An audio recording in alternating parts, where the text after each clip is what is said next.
Oke, tidak masalah. Yang penting kamu jangan terbuai dengan permohonannya. Kamu harus ingat, apa yang sudah dia lakukan padamu. Tuan Edward yakin sekali bahwa Utari masih akan memohon pada Rhea untuk membantunya. Oleh sebab itu, Tuan Edward mengingatkan Rhea lagi untuk tidak terjebak dengan Utari. Rhea mengangguk lalu berkata, "Dedi, jangan khawatir. Aku akan tetap melawan, demi keadilan dan tidak akan terpengaruh oleh permintaan Utari yang berkaitan dengan kasus ini. Aku tidak akan menyia-nyiakan kerja keras Mas Abi dan semua orang yang telah berjuang demi keadilan." Tuan Edward menghela nafas lega, tersenyum dan melepaskan rasa tegangnya. "Oke, temuilah dia." Rhea tersenyum lega, merasa bahagia karena Tuan Edward mengizinkannya menemui Utari. Penuh keyakinan, ia menghampiri Utari. "Utari," panggil Rhea dengan lembut, ia berdiri di depan gadis itu. Utari mengangkat wajahnya yang tampak lelah dan sedih. Ekspresi angkuh yang biasanya memenuhi wajahnya kini lenyap, digantikan oleh mata berkaca-kaca. Rhea merasakan campur aduk perasaan melihat perubahan Utari, namun ia sadar bahwa pertarungan belum selesai. Rhea menguatkan hati, duduk di samping Utari. Apapun yang terjadi, kasus ini tetap harus berjalan Utari. Papa harus membayar kesalahan yang pernah dia lakukan pada ayahku, dan kami punya bukti kuat untuk membuktikan bahwa semua itu benar. Rhea berusaha tegas menjelaskan kepada Utari meskipun dalam hati rasanya seperti tercabik-cabik. "Apa kamu begitu benci pada kami sampai kamu berusaha keras menghancurkan kami? Sekarang bisnis Papa bangkrut, Rhea. Mama dipenjara 5 tahun. Dan sebentar lagi Papa juga akan dipenjara. Apa kau bahagia kalau semua keinginanmu terwujud?" Suara Utari terdengar lirih dan lemah, membuat Rhea jadi ikut merasakan beban yang dirasakan Utari saat ini. Melihat mata Utari yang berkaca-kaca, membuat Rhea semakin sedih. "Aku sudah memaafkan Papa, Mama dan kamu, tapi aku ingin keadilan untuk ayahku. Kalau kau berada di posisiku, kau juga pasti menginginkan hal yang sama Utari. Keadilan." Perasaan Rhea bercampur aduk, antara ingin menegakkan keadilan untuk ayahnya, namun juga merasa berat melihat penderitaan yang dialami Utari beserta keluarganya. Meski begitu, ia tidak akan menghentikan kasus ini. "Kau harus tahu, aku tidak pernah membencimu. Aku juga tidak membenci Papa dan Mama. Aku hanya kecewa pada kalian semua. Itulah kenapa aku masih bisa memaafkan Papa, kamu dan Mama," tegas Rhea sambil menatap mata Utari dengan penuh penyesalan. Utari menatap Rhea dengan mata berkaca-kaca, rasa bersalah dan kebingungan tercampur aduk di wajahnya. "Rhea, aku pikir kamu membenciku," bisik Utari dengan suara serak, berusaha menahan tangis yang sudah siap meledak. Rhea menarik Utari ke dalam pelukannya, tangannya lembut mengusap punggung Utari. "Tidak, Utari. Aku tidak pernah membenci kamu. Semua ini hanya kesalahpahaman," ucap Rhea dengan nada menenangkan.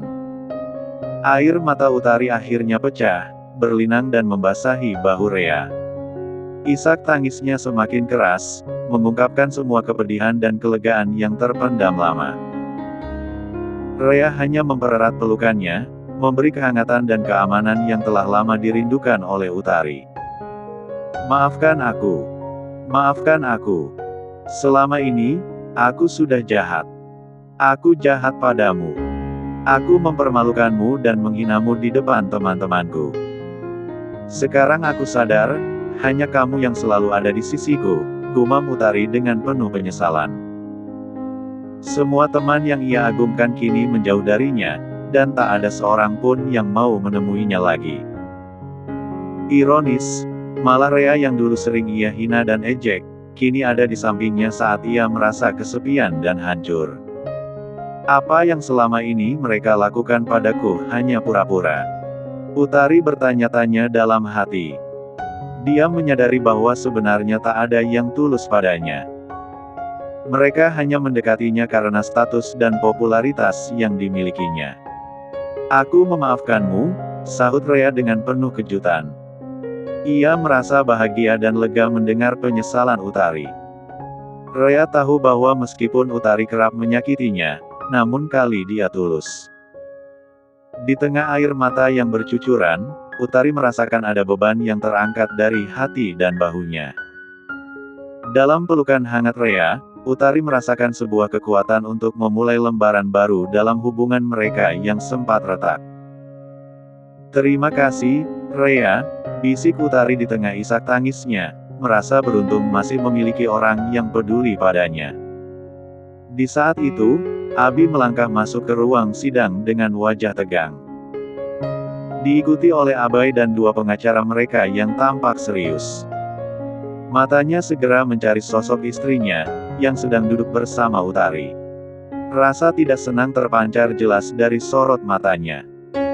Abi segera ingin menghampiri Rhea, namun langkahnya terhenti ketika hakim memasuki ruangan dengan wibawa yang kuat. Dengan terpaksa, Abi dan tim pengacaranya bergerak menuju kursi penuntut. Mereka duduk dengan rapi di depan meja hakim, mempersiapkan diri untuk sidang yang akan berlangsung. Di sisi lain, Pak Farid, yang merupakan tersangka dalam kasus ini, juga dibawa masuk oleh petugas. Dia tampak gelisah, matanya menghindar dari pandangan orang-orang yang hadir di ruang sidang. Saat semua pihak telah siap, hakim pun memulai sidang dengan ketukan palu yang tegas, menandakan bahwa sidang secara resmi telah dimulai. Ruang sidang terasa tegang. Pak Farid terlihat pucat dan duduk di kursi terdakwa dengan tangan yang gemetar. Pengacara Abi, dengan percaya diri, memaparkan bukti demi bukti, tak terbantahkan. Sorot mata Pak Farid mengalihkan pandangannya antara juri dan layar presentasi yang menampilkan bukti digital dan materi yang tak terbantahkan. Saksi yang dulu ia bayar kini berdiri di sisi jaksa, mengungkapkan detail rencana keji yang telah diatur oleh Pak Farid. Dengan suara yang bergetar, saksi tersebut menceritakan bagaimana Pak Farid memplot pembunuhan terhadap Pak Damar, yang berujung pada kecelakaan mobil fatal. Pak Lukman yang merupakan rekan bisnis Pak Damar dan Pak Farid, ikut menjadi saksi untuk memberatkan hukuman Pak Farid. Pak Farid mencoba untuk menyangkal. Tetapi setiap kata yang keluar dari mulutnya hanya menambah ketidakpercayaan di mata juri. Detik-detik berlalu semakin berat, setiap bukti yang disajikan oleh pengacara Abi semakin mengukuhkan tuduhan. Ketika jaksa mulai membahas tentang rencana pembunuhan yang melibatkan Laudia, perasaan Pak Farid semakin tidak karuan. Keringat dingin mulai bercucuran di dahi, matanya terbuka lebar, campuran ketakutan dan penyesalan menyesakkan dadanya. Apa akhirnya saat ini tiba? Semua rencana jahatku terbongkar dan kini aku dihakimi, pikir Pak Farid dengan putus asa. Di saat itu, Laudia dihadirkan sebagai korban yang berhasil selamat dari genggaman Pak Farid. Didampingi oleh kedua orang tuanya dan Gio, yang mendorong kursi rodanya, mereka memasuki ruangan sidang. Gio akhirnya menjadi satu-satunya yang mendampingi Laudia memberikan kesaksiannya di depan hakim. Seandainya dulu aku tidak melakukan hal-hal buruk ini, mungkin saat ini semua tidak akan terjadi. Putriku harus ikut menderita, batin Pak Farid, menyesali segala perbuatannya karena tahu bahwa perbuatannya membuat putrinya ikut menderita. Utari menerima hinaan orang dan dicap sebagai putri seorang pembunuh. Setelah Laudia menyampaikan kesaksiannya, tiba giliran pengacara Abi yang menunjukkan rekaman percakapan yang menunjukkan keterlibatan Pak Farid. Mendengar suara sendiri yang terdengar begitu licik di rekaman itu, Pak Farid merasa hancur. Seluruh ruangan sidang terdiam dalam kejutan, menggantungkan mata mereka pada Pak Farid yang kini duduk pucat pasi di kursi terdakwa. Akhirnya hakim mengambil keputusan, suara ketua hakim bergema di seluruh ruangan sidang. Atas segala bukti dan kesaksian yang telah disampaikan, kami menjatuhkan hukuman kepada terdakwa dengan pasal berlapis. Terdakwa akan dihukum seumur hidup atas kasus pembunuhan berencana terhadap 2 korban. Pak Farid merasakan hatinya hancur, dan seketika merasa kehilangan segalanya. Semua perbuatannya di masa lalu kini menjeratnya, tak ada lagi jalan untuk kembali. Wajah Pak Farid pun semakin muram ketika palu hakim diketuk, menandai berakhirnya sidang yang telah menetapkan nasibnya untuk mendekam di penjara seumur hidup. Utari, yang duduk bersama Rea, menundukkan kepalanya sembari menangisi hukuman yang diterima ayahnya. Di sisi lain, Laudia yang bersama kedua orang tuanya, meminta Gio untuk mendorong kursi rodanya mendekati Utari. Ia melihat Utari yang menangis dengan kepala tertunduk, lalu tatapan tajamnya menghujam. Utari, lihatlah apa yang terjadi pada diriku dan ayahmu. Semuanya ini karena ulahmu, desis Laudia penuh amarah dan kepedihan. Aku harus mengalami penderitaan ini semua, duduk di kursi roda, terhimpit kesakitan setiap hari, hanya karena kau dan keegoisanmu. Ayahmu yang mencintaimu begitu besar, sampai mau merencanakan pembunuhan demi dirimu. Seandainya saja kau tidak bersikap egois, mungkin semua ini tidak akan terjadi. Aku tidak akan seperti ini, dan ayahmu tidak akan dihukum seumur hidup. Sesaat terdiam, napas Laudia tersengal-sengal, kemudian melanjutkan, tapi, meski aku mengetahui dalang di balik semuanya ini adalah kau, aku tetap tidak menyebut namamu di persidangan, karena aku menghargai sahabatku. Tapi ingatlah Utari, aku ingin kau terus mengingat dan merasakan kesalahanmu ini sebagai hukuman terbesar yang kau terima. Penyesalan dan ingatan pahit ini akan lebih menyakitkan daripada apa yang diterima ayahmu. Kau harus menanggungnya seumur hidupmu. Utari tak mampu mengeluarkan suara, air mata terus tumpah membasahi pipinya, matanya tertuju pada lantai seakan mencari jawaban dari semua masalah ini. Laudia, yang puas telah mengungkapkan semua unek-unek yang dipendamnya, sekarang memutar kursi rodanya, meninggalkan Utari yang tertekan. Rea yang sejak tadi diam di sebelah Utari, merasa kasihan pada Utari, tapi dia sadar betul bahwa Utari memang bersalah terhadap Laudia. Jadi, dia tidak bisa memberikan kata-kata pembelaan. Tiba-tiba, Utari melihat ayahnya akan dibawa pergi oleh polisi. Dia ingin sekali bicara dengan ayahnya. "Pak," seru Utari, "saya mau bicara dengan papa saya sebentar." "Maaf, Pak," kata Pak Farid sambil menahan sesak dalam dadanya, "saya tidak ingin bicara dengan putri saya. Dia bukan putri saya lagi." Dalam hati, Pak Farid tidak ingin melibatkan putri tercinta dalam persoalannya. Meskipun begitu, dia tak memiliki keberanian untuk melihat wajah anaknya yang pasti sedih itu. Utari, dengan sisa-sisa keberaniannya, meraih tangan ayahnya. "Pak, sebentar saja, Pak." Hatinya seperti dirobek sedih karena ia merasa ditolak oleh ayah sendiri. Akhirnya, Pak Farid menoleh melihat anaknya dengan berkaca-kaca. "Utari, maafkan Papa," suaranya lemah, "mulai sekarang, Papa tidak bisa jadi papamu lagi. Lanjutkanlah hidupmu tanpa memikirkan Papa lagi. Dan jangan menjadi seperti Papa, Utari." Ungkapan ini membuat Utari semakin terpuruk, namun juga membuatnya berjanji pada diri sendiri bahwa dia akan berusaha memperbaiki hidupnya demi ayah dan orang-orang yang pernah dikhianatinya. Setelah memberi nasihat pada anaknya, Pak Farid menoleh ke Rea yang berdiri di samping Utari. "Rea, maafkan Papa. Papa banyak melakukan kesalahan padamu sampai membuatmu kehilangan ayah kandungmu. Tapi percayalah, Papa tidak pernah membencimu. Ini semua karena keserakahan Papa yang membutakan hati." Ucapnya dengan suara yang parau, jelas terasa penyesalannya. Setelah meminta maaf pada anak angkatnya, Pak Farid meminta polisi membawanya pergi. Utari menangis terseduh-seduh melihat papanya dibawa pergi. Namun tak ada yang bisa ia lakukan. Bagaimana ini bisa terjadi? Mengapa? Kebahagiaan keluargaku harus sirna. Batin Utari ketika masih terdiam di tempatnya. Satu persatu orang di ruang persidangan itu meninggalkan ruangan. Abi juga mengajak Rea pulang. Rea menuruti suaminya, namun ketika melangkah keluar, ia sempat menoleh ke Utari yang masih terdiam di tempatnya, sedih dan terpukul.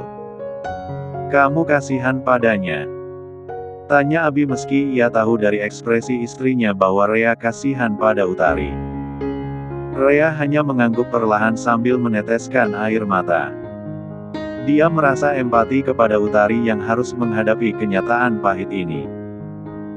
"Aku tidak bisa membayangkan apa yang dirasakan Utari saat ini, tapi aku tahu perasaan kehilangan orang yang kita cintai sangat menyakitkan," lirih Rea dalam hatinya. "Dia pantas mendapatkannya dan dia harus menerima kenyataan itu," ucap Abi dengan tegas. Rea mengangguk. Dari kecil, Utari selalu dimanja sama papa dan mama, makanya dia menjadi angkuh dan egois. Dia mengira, dia bisa mendapatkan semua yang dia mau selama dia meminta pada papa dan mama.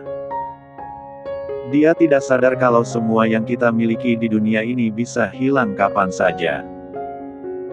Sekarang dia baru menyadari itu dan aku jadi kasihan padanya karena sekarang dia harus berdiri seorang diri tanpa papa dan mama. Mendengar itu, Abi hanya terdiam sambil mencoba memahami apa yang dirasakan Rea. Di dalam hatinya ia berpikir, "Aku memang sengaja tidak melaporkan Utari karena aku ingin dia merasakan hal yang sama yang dirasakan Rea dulu. Dia harus merasakan bagaimana hidup seorang diri, tanpa orang tua." Hati Abi saat itu penuh keputusasaan dan amarah pada Utari yang telah menyebabkan penderitaan Rea. Keduanya kini berada di luar gedung, banyak wartawan yang ingin mewawancarai Abi dan Rea namun mereka menolak. Abi terus berjalan ke parkiran sembari merangkul istrinya, melindungi Rea dari para wartawan itu. Wartawan itu tak menyerah, mereka beralih ke Bu Donna, Tuan Edward dan Abai, tapi mereka juga menolak. Mereka buru-buru masuk ke mobil, tak mau menerima wawancara dari mereka. Hari demi hari, Utari terkurung dalam kesunyian rumahnya yang kini terasa semakin sempit dan suram. Ia terduduk lesu di sudut ruang tamu, menatap nanar keluar jendela. Dulu, rumah ini dipenuhi tawa dan keceriaan, namun kini hanya gema kesepian yang berteman dengan debu-debu yang berterbangan. Setiap kali ia mencoba untuk bangkit, kenangan akan hinaan yang diterimanya tentang orang tuanya yang terjerat kasus pembunuhan itu kembali menyeruak dalam benaknya. Pembunuh. Itulah darah yang mengalir dalam tubuhmu Utari. Kamu tidak pantas berteman dengan kami. Jadi jangan tunjukkan wajahmu di depan kami. Kata-kata dari salah satu temannya, bagai belati yang menghujam jantungnya berulang kali. Berita yang menyoroti kebangkrutan perusahaan ayahnya membuat hidupnya semakin berantakan, setiap judul berita seolah menambah berat beban di pundaknya. Utari tahu, banyak dari kejadian ini adalah akibat dari keputusan-keputusan yang ia buat bersama ayahnya. Kesalahan-kesalahan yang sekarang tidak bisa diubah lagi. Dengan mata yang sembab dan wajah pucat, ia meraih foto keluarganya. Air matanya kembali mengalir, membasahi foto itu. Ia berbisik pada dirinya sendiri, "Maafkan aku, Pa, Ma. Aku telah gagal menjaga segala yang telah kalian bangun." Di luar, langit tampak mendung seolah turut berduka atas nasib yang menimpa Utari.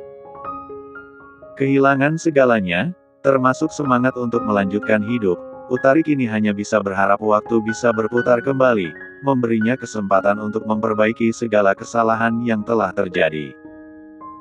"Ya Allah, kuatkanlah aku menghadapi ini seorang diri."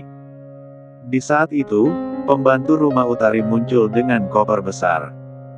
Ia berdiri di depan Utari yang terduduk lemas di sofa tunggal. Hari ini, saya akan kembali ke kampung Non.